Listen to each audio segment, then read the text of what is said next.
Une jeune fille de 23 ans, totalement immature, qui vit au crochet de sa Elle mère. a 14 000 € de dette, elle n'a pas de boulot, elle n'a pas de permis, elle n'a pas d'appartement. Tu t'imagines un peu? T'as 2 bras, t'as 2 jambes, t'as un cerveau, tu parles, je sais pas quoi, t'es valide. Combien y en a qui aimeraient travailler, qui peuvent pas? C'est vrai que je suis complètement insouciante. Tu prends tes affaires, tu retournes chez ta mère, il récupère son appartement, tu repars à 0, point. Elle prend ma chambre, je remonte, sinon je remonte pas de toute façon. Voilà, écoute, bah, tu remontes pas, Fiona. Voilà, petite princesse, enfant gâté pourri que tu es. Bon, qui c'est qui paye les courses, là? Bah c'est toi. Mais voilà, faut pas changer. Je la trouve très immature, très gamine. Tu risques de finir limite en prison, quoi. Par rapport à tes dettes, tu t'endettes de partout. À chaque fois, à chaque jour, tous les problèmes, c'est toujours les mêmes. Tu règles rien, tu te caches derrière ça, tu fous strictement rien. Donc à la fin, qu'est-ce que tu veux qu'on se dise? Franchement, ça me fait super mal en fait de voir tous penser ça de moi, quoi. Fiona vit au jour le jour sans se préoccuper de sa situation, encore moins de son avenir. Je me lève le matin super tard. Je prends mon temps parce que j'ai rien à faire l'après-midi. Je mets 2 bonnes heures à me préparer, à peu près. Le temps de prendre le bain, de m'occuper de moi, de choisir mes habits, de m'habiller. Ce quotidien-là me plaît à l'heure actuelle complètement. Seulement voilà, la jeune femme n'est plus une enfant et à 23 ans, elle croule déjà sous les dettes. Sans travail et sans aucun revenu, elle vit dans son monde. Totalement irresponsable, depuis plus de 2 ans, la jeune femme n'a qu'une devise, profiter de la vie au maximum sans se soucier des lendemains difficiles. Mon quotidien à l'heure actuelle, c'est les sorties, les amis, dormir, prendre soin de moi. Et à l'heure actuelle, je me définis complètement folle en amour, en fait. Complètement malade, je pourrais faire n'importe quoi pour la personne que j'aime. Mais aujourd'hui, le réveil est plus que brutal.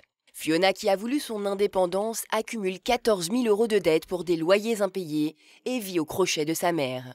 Insouciante, la jeune femme continue sa vie de princesse. Et quand le frigo crie famine, Fiona appelle maman à son secours.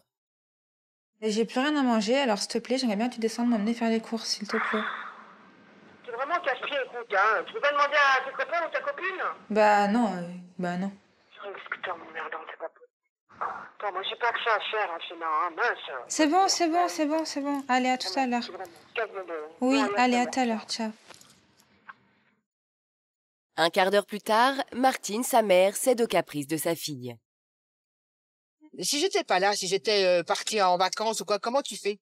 Eh ben, j'aurais attendu. T'aurais attendu, si je pars pendant un mois, tu vas attendre? Eh ben, j'attendrai. Ah, bien sûr. Bah oui, tu mangeras ton frigo. Je mange pas mon frigo. Attends, tu vas attendre que je rentre. C'est ça, tu vas rester un mois sans manger, peut-être. C'est vraiment tu vois que c'est vraiment du n'importe quoi. Hein. Bon, qui c'est qui paye les courses, là? Bah, c'est toi. Mais voilà, faut pas changer. T'en as pas marre? Bah, je te rendrai les sous quand j'aurai les sous. Bien sûr. Ça fait combien de temps? Ça fait 3 ans que tu dois me rendre les Je sous. t'ai déjà quand même filé des sous, maman, pour les courses. Me sors pas, non. Oui, c'est rare, mais je t'en ai déjà filé quand même. C'est très rare, hein. Attends, tu veux ton indépendance, tu veux ton appartement, tu veux tout, mais voilà, au dépend des autres. Moi, je suis pas d'accord. Je suis pas d'accord. Bah, parce que là, je galère. Avant, je dépendais pas de toi, hein. Non, jamais t'as dépendu de moi, t'as raison. Pendant 1 an, je crois pas, non. Oui, et ça fait combien de temps que t'es dans l'appartement? Ça fait 3 ans. Donc, ça fait 2 ans que je dépends de toi, je veux bien. Ouais. À peine arrivée, la tension est palpable. Et dans les rayons, Fiona prend tout son temps. De toute façon, ici, pas de problème, c'est maman qui paye. Entre chauffeur et tiroir-caisse, Martine ne supporte plus cette situation. Elle est à bout. Tu sais ce que tu devrais faire, c'est qu'avant de faire tes courses, faire une liste quand même, hein. Oui, mais je sais ce qui me manque, ce qui me manque pas. Ah, on dirait pas, hein. Bah, si. Pour moi, c'est une petite princesse parce que tout ce qu'elle veut, eh ben, elle a qu'à claquer des doigts et elle m'appelle pour faire les courses. J'y vais, je rouspète, je râle, mais je veux pas la laisser non plus sans manger. Fiona ne fait aucun effort pour essayer de rentrer dans la vie active et elle se laisse vivre complètement. Si Martine est impuissante face au comportement puéril de Fiona, sa fille aînée Twiggy, elle, ne mâche pas ses mots pour faire réagir sa petite sœur. T'as 2 bras, t'as 2 jambes, t'as un cerveau, tu parles, je sais pas quoi, t'es valide. Combien y en a qui aimeraient travailler, qui peuvent pas? Putain, je comprends pas, moi, ça. T'as 23 ans, t'es jeune, t'as toute la vie devant toi, t'es en train de te pourrir la vie, quoi. Est-ce que tu as conscience 5 minutes de ça? Bah, ouais. Bah ouais. Bah oui, j'ai conscience. Donc t'as pas conscience, Fiona? Super. Que tu risques de finir en prison, que ta mère risque de finir sa vie bientôt à se pendre parce qu'elle a sa fille qui est en prison. Tu vas tuer ta mère, tu sais, en parlant crûment, quoi. Elle souffre, ta mère, de ton comportement actuel. Bah, Vraiment. moi aussi, j'en souffre. Et tu souffres de quoi? De son comportement? De tout, oui. de ma situation aussi, crois pas que ça me fait pas chier, crois pas que j'y pense pas, crois pas que je suis pas là en train de me dire merde, je suis endettée jusqu'au cou, j'ai 23 ans, j'ai rien dans les mains, j'ai pas de permis, j'ai pas de mec, j'ai pas de travail. Mais ça t'empêche pas de rigoler, de faire des soirées entre potes et de te coucher à pas d'heure. Ben, c'est sûr, j'ai pas à m'empêcher de vivre non plus, même si ça me fait chier.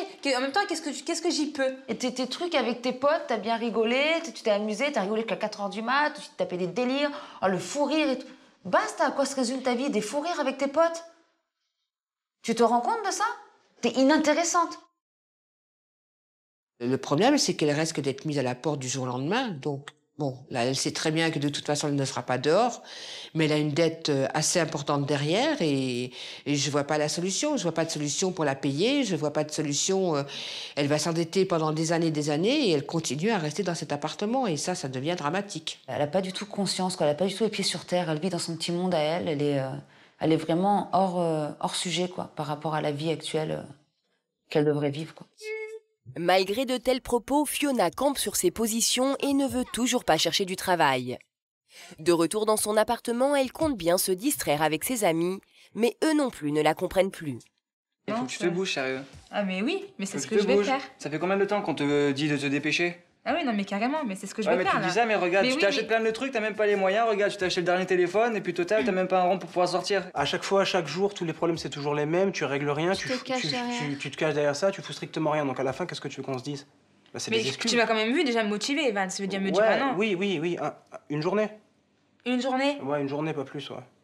Tu vas me dire qu'en 2 ans qu'on se connaît, tu m'as motivé une journée, jamais plus. Ouais, si je devais compter à chaque fois, ouais, il y aurait pas beaucoup de Tu m'as déjà vu me motiver, regarde, j'ai toujours eu des échecs. C'est pour ça que je me démotive, tu vois ce que je veux te dire? T'as des échecs, pourquoi? Parce que t'es dans l'échec, tu vas pas de l'avant, pour toi c'est perdu d'avance, donc comment tu veux... On n'a plus confiance, enfin je comprends que ça te vexe, On a envie d'y croire, mais vu qu'on voit rien, forcément... On n'y croit plus, en fait. On n'y croit plus. Franchement, ça me fait super mal, en fait, de voir tous penser ça de moi, quoi. Bah, parce qu'on n'a pas envie de te voir... à un moment donné, je pense que tu t'attendais à quoi, réellement? Je sais pas. Ça serait intéressant, en fait. Du soutien? Mais c'est pas que t'en as pas. Mais ça, c'en est du soutien, te mettre face à ta réalité, tu vois.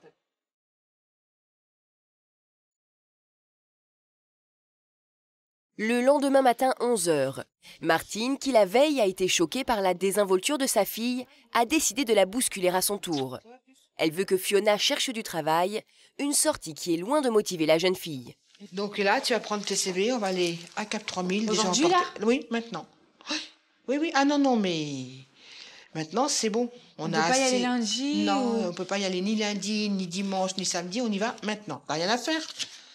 Non, mais aujourd'hui, il pleut et non, attends. Quand tu vas aller travailler, tu peux pas me dire il pleut, j'y vais pas. Alors, il pleut, il fait du vent, il fait de l'orage, il fait de la neige, j'en ai rien à battre. On peut pas y aller lundi? Non, on n'y va pas lundi. Au moins, on commence bien la semaine. Non. Et puis lundi, tu vas avoir mal à la gorge, mal à la tête, j'ai pas envie. Rien à voir, j'ai pas envie. Non, on y va maintenant. Tu me fais un café et on y va. Allez, go. Bon gré mal gré, Martine arrive à sortir la jeune fille de sa torpeur. Direction le centre commercial dans le but de décrocher un travail. Bon, t'es motivée, ça va? On y va? Ouais. Et tu vas partout, hein? Tu fais pas d'exclusion dans les... commence pas. Déjà, je suis là, c'est déjà ça. Non, attends, tu commences pas toi. T'as besoin de bosser, donc tu vas partout. Allez, go. Si tu commences pas, tu commenceras jamais. Oui, c'est bon. On va dans le grand magasin là-bas? Non, je vais pas là-bas. Et pourquoi? Parce que j'ai travaillé et là-bas. Alors, qu'est-ce que ça change? Ben non, je veux pas aller là-bas. Mais je vois pas ce que ça change. Je vais ailleurs, c'est bon, je veux pas aller là-bas. Ça y est, tu commences à faire à trier. Arrête de gueuler déjà, et j'ai travaillé, je veux pas aller là-bas. Là, Fiona? Oui, je t'en dépose un là. Bon, alors dépêche-toi. Je t'attends là, hein. Bonjour. Bonjour. Je viens me déposer un CV. Je peux vous le laisser? C'est bon? Merci, bonne journée. Et tu as l'autre aussi. Allez. Ben oui, mais c'est comme ça. Bonjour. Je viens vous déposer un CV. Je viens vous déposer un CV. D'accord. Merci. Voilà. Je vous remercie. Au revoir. Bon, je vais te dire de la manière dont tu y vas, là, moi, je te prends pas, hein, si j'étais pas trop. Je vais tout de J'ai suite. déjà pas envie d'y aller. Déjà, je l'ai fait. Je m'en déjà fous, ça. Fiona. Ouais. Tu as besoin de travailler. Alors, tu vas avec un peu plus de motivation, s'il te plaît. Déjà, je l'ai fait. C'est déjà oui, ça. Non, mais tu vas avec un Tu peu peux plus pas de arrêter de motivation. crier, s'il te plaît, dans le magasin, déjà. Et j'y vais. Déjà, j'y vais. Déjà, je le fais. Je les dépose. C'est déjà ça. Alors, moi aussi, tiens, donc, je vais prendre les papiers puis je vais les déposer comme ça va faire exactement la même chose. Mais rien n'y fait, Fiona ressort bredouille. Sans travail, aucun espoir pour la jeune fille d'améliorer sa situation. Et Fiona ne se doute pas encore qu'une très mauvaise surprise l'attend dès demain. Pourtant, depuis son plus jeune âge, Fiona a toujours été proche de sa mère et de sa sœur. Après le divorce de leur mère, les 3 femmes sont devenues très fusionnelles. Lorsque Fiona rentre dans l'adolescence, Martine refait sa vie avec Serge.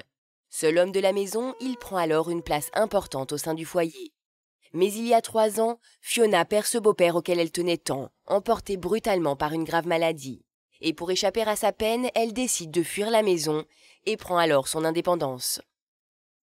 Avant, quand j'avais 15 ans, ça allait, je travaillais, tout allait très bien parce que j'avais un beau-père qui me soutenait vachement, qui était tout le temps derrière moi. Depuis qu'il est décédé, en fait, je me suis sentie complètement délaissée, complètement seule, donc c'est là que j'ai commencé à foirer ma vie. Ce matin, le calme règne sur la région cannoise, mais un coup de fil va tout changer. J'ai eu un message du proprio.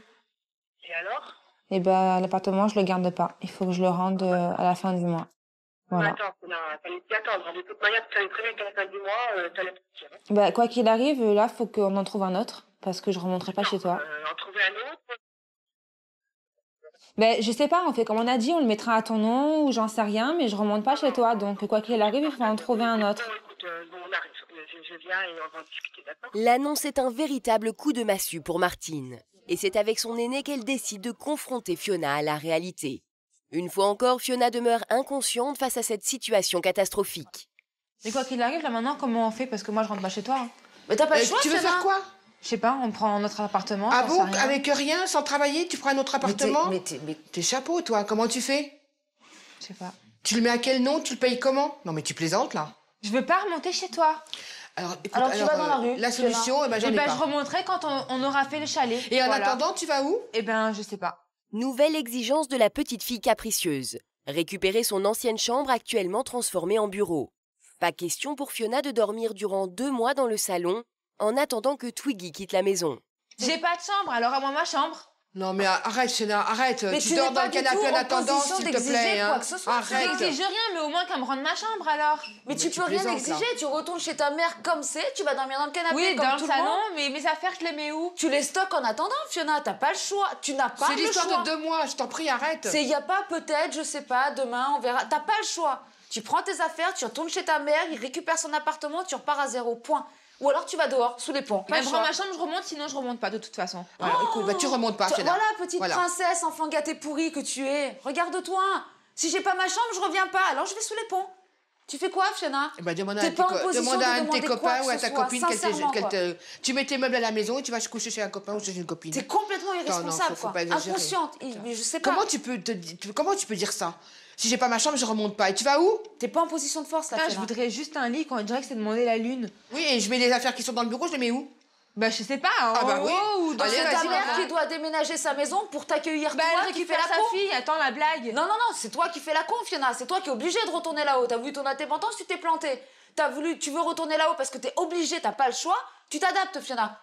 Ne voyant plus aucune issue, Fiona tente un ultime coup de fil au propriétaire. Acceptera-t-il de lui laisser l'appartement plus longtemps pour lui éviter à tout prix de retourner chez sa mère? Je voulais juste savoir si vous êtes toujours contre le fait que si jamais j'ai un contrat, je reste dans l'appartement. Je peux pas, c'est pas possible. Comprenez-moi. Donc je compte pas là-dessus, c'est sûr. Dans le passé, il n'y avait aucun problème. Mais là, regardez bien. 1 an et demi, vous vous rendez compte la somme que ça représente? Ah oui, bah oui, je m'en Vous rends le savez compte. mieux que moi. Oui, oui. Hein.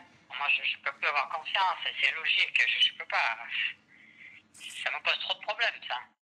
Le verdict est sans appel. Fiona doit quitter les lieux. Blessée par le rejet de sa fille, Martine craque. Franchement. C'est beau, ça? Faire pleurer sa mère, quoi. Je sais pas. Bah c'est bon, tu veux un couteau et le remuer dans la plaie aussi? Non, là je vais te faire prendre Ça va, conscience, mais c'est bon, Fiona. j'ai pris conscience là. Maintenant c'est bon, arrête. 5 minutes là. Ok, d'accord, je te laisse tranquille. Mais dans 3 semaines, on va en reparler. Tu seras toujours au même point, Fiona. C'est toujours Oui. pareil. Et oui, tu prends les mêmes, tu recommences.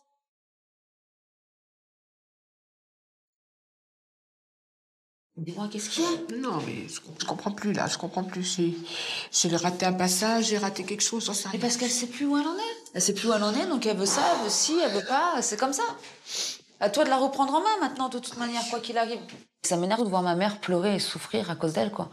À cause du fait qu'elle se bouge pas et que ma mère se démène à presque 60 ans pour une meuf de 23 ans qui veut rien savoir et qui veut pas avancer, quoi.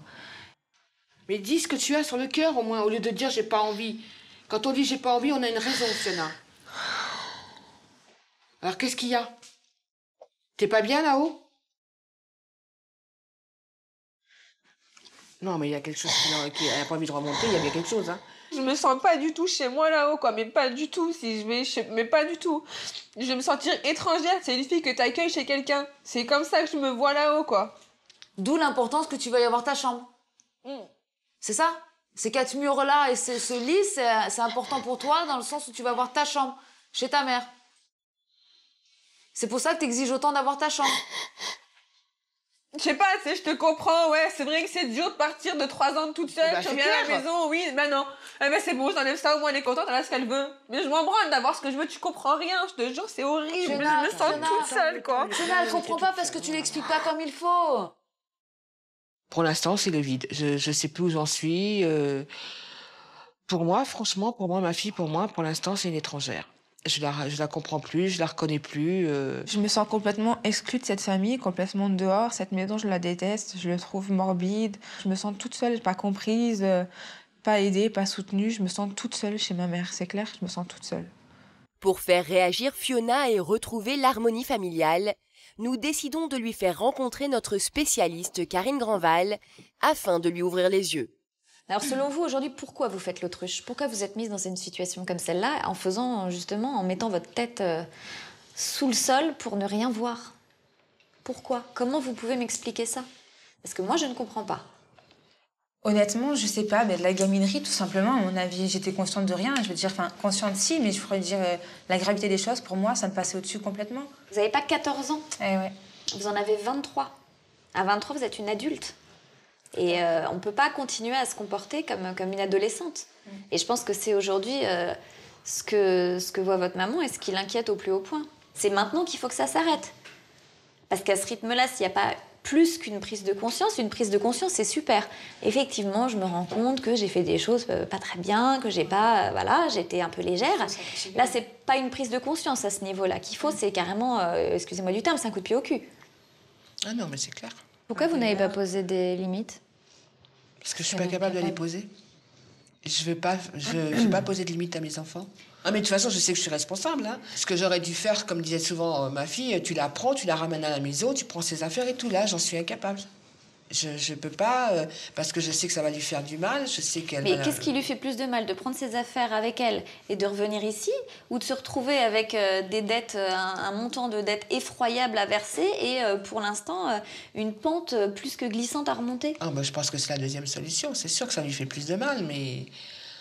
J'ai pas pu le faire, je pouvais pas le faire. Et vous avez toujours été comme ça? Ou qu'est-ce qui s'est passé pour qu'on en arrive là?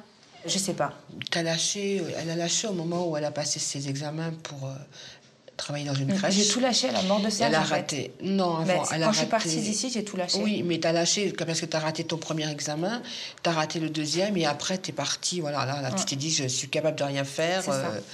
Elle s'est complètement dévalorisée. C'est au moment où votre beau-père est décédé? Aussi, parce que lui, il la tenait quand même pas mal et à partir de ce moment-là... Il vous posait des limites? Ah oui, énormément. Énormément, oui. Il était très, très, très sévère. Je suis déçue que ma mère m'ait pas dit non plus tôt, en fait. C'est surtout ça, le truc, c'est que j'aurais aimé que ma mère prenne le relais de Serge, en fait, tout simplement. Karine s'aperçoit vite que l'insouciance de Fiona cache en réalité un profond mal-être. Pour la première fois, les deux femmes se livrent à cœur ouvert. Mon père, c'est un sujet tabou, en fait. On n'en parle jamais. Non, c'est pas un sujet tabou, c'est un sujet douloureux. C'est pas tabou, c'est douloureux. Moi, j'arrive pas à passer le cap. Je suis toujours avec lui, enfin, et je n'arrive pas à avancer. Donc, si moi, j'arrive pas à avancer, elle peut pas avancer, c'est pas possible. Je crois que je lui en veux un peu, je peux lui dire maintenant d'être partie. J'avais 2 enfants, j'avais besoin de vous autour de moi, c'est tout. Toi, moi, j'ai pas senti ce besoin que tu avais sur moi. C'est pour ça que j'ai préféré fuir plutôt que de... En fait, c'est ça, j'ai fui tout ça. J'ai fui le décès de Serge, j'étais fui toi malheureuse. Je me suis exclue toute seule parce que je me suis dit, j'ai pas besoin de ça, tu vois. Déjà, pour moi, la mort de Serge, elle m'a mis un coup, mais énorme sur moi. Je me suis dit, j'ai mon copain, il faut que je fuis, il faut que je parte. Vous êtes partie, vous n'y pensez, vous essayez de plus y penser, vous faisiez quoi? C'est ça. Du moment où je suis partie d'ici, je me suis dit... Voilà, il est mort, n'y pense plus, c'est fini. Vous avez pas fait le deuil? Je pense pas. Non. Je pense pas du tout, non. Et il va falloir le faire maintenant. J'aimerais bien que ma mère, elle m'aide à le faire. Comment elle peut Je peux pas te dire, je l'ai pas fait. En me disant non.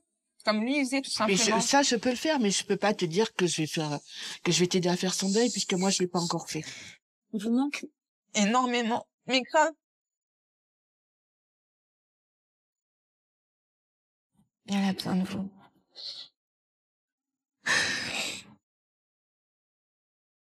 Et votre maman, elle est là. Elle a pas jusqu'à elle a toujours été là pour vous. Elle a peut-être pas senti la manière dont vous aviez besoin d'elle. Mais maintenant, elle a compris. Oui, bien sûr. Vous avez vécu des choses difficiles. Vous êtes dans une situation qui est pas facile. Mais vous n'êtes pas toute seule. Vous avez cette chance extraordinaire de pas être toute seule. C'est vrai. Fiona prend conscience du soutien indéfectible de sa mère et ne souhaite plus jamais la décevoir. Déjà, moi, je te promets de repartir sur de bonnes bases, de trouver du travail, de me motiver pour tout, de prendre ma vie en main. Et en retour, je te demande de me faire confiance et de m'inclure dans cette famille, tout simplement. Mais il y a aucun souci. De toute façon, inclus dans la famille qui a toujours été, c'est toi qui t'es éloigné. Bon, j'ai peut-être pas fait ce qu'il fallait non plus, ça c'est clair. Te refaire confiance, je te fais confiance. À partir de maintenant, je te refais confiance. Mais je te dis, ne trahis pas ma confiance. Mais moi, je te donne la parole de pas te la trahir ta confiance et de faire en sorte que ma vie change radicalement. Ok. Mais j'ai besoin de toi. Mais je serai là. Il y a aucun problème. Vous l'aimez, votre maman? Bien sûr, je l'aime, ma mère. Je pense qu'elle a besoin d'un gros câlin, vous avez besoin.